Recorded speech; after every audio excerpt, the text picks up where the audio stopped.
This is a 7-minute audio tour of the Master Garden at Salamone. Please feel free to pause and continue this audio to enjoy the garden at your own pace. It begins and ends with the instrumental piece performed from our very own students from Riverview Middle School. Enjoy.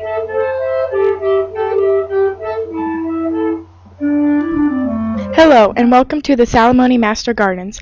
My name is Bethany Bruner. To start the tour, we are going to start with the herb garden. In the herb garden, there are 4 sections.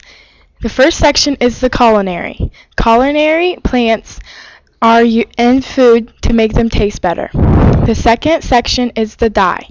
The dye plants are used in fabrics and yarns to make them colorful. The third section is the medicinal. The medicinal plants are used to make you feel better when you're sick. The last section in the herb garden is the fragrance. The fragrances are used to make rooms smell better. My favorite in the culinary garden is the spearmint. Can you find it? Hello, my name is Jessica, and I will guide you on your tour of the ABC garden. As you walk forward, you will see the ABC garden. You know your ABCs, don't you? Well, now you can learn an even cooler version of your ABCs. Each letter of the alphabet is represented by a plant, minus U and X.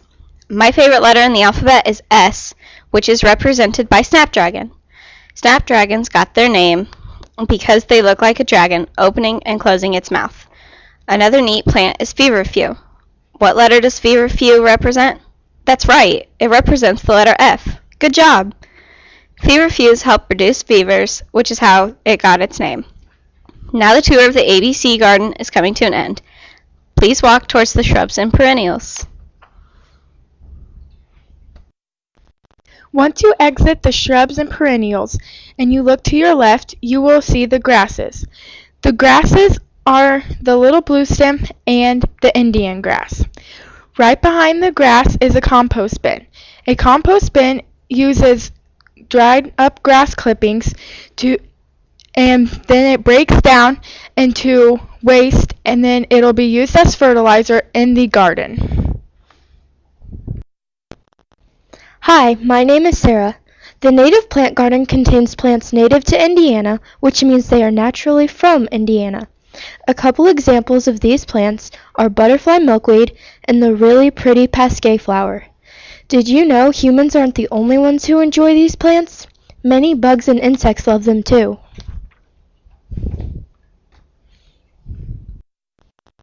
Hi, my name is Sophie, and welcome to the vegetable garden. When you come into this garden, you will see many healthy veggies that you can eat. One of my favorite vegetables is the tomato. Did you know the tomato is really a fruit because it has seeds?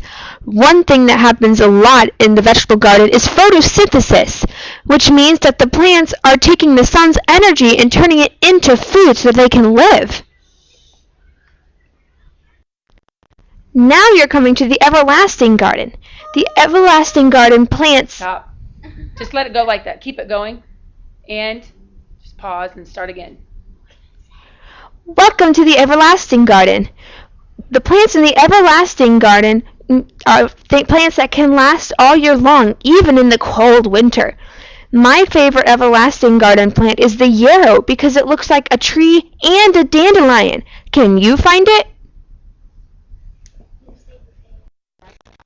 Hello, my name is Bailey. Sit down. Hello, my name is Bailey. I will be directing you to the ferns and daylilies from the everlasting garden. So, ferns and daylilies are an outdoor plant that sometimes grow and extend. My favorite plant in the garden is the Stella d'Or daylily because they grow like a shrub or bush. They can almost last the whole year. If you leave the ferns and daylilies and head towards the annuals, to your left you will see the sweet peas on a tripod. Are they taller than you? Bailey here again. I will be directing you from the tripod with B. We'll do it again. It's tripod with sweet peas. Oh, okay. Start from the beginning. Bailey here again. I will be directing you from the tripod with sweet peas to the annuals. An annual is a plant that you must plant every year. The plant only lasts one season of planting. You have to plant in the spring. My favorite plant in this garden is a sunflower because they grow really tall and they remind me of the sun.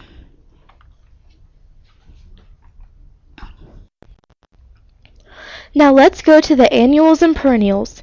As you heard from my friend Bailey, annuals are plants that you have to replant every year in the spring, and perennials are plants that grow back every year. Isn't that cool? The basket of gold's flowers are really a golden yellow, and they are also my favorite perennial plant. Hey, Jessica here again for the shade garden tour. Shade garden plants need little light to grow in. One cool shade garden plant is the white bleeding heart. The white bleeding heart has clusters of drooping, pure white, heart-shaped blooms. It is a beautiful plant and is my favorite of the shade garden. What's your favorite plant?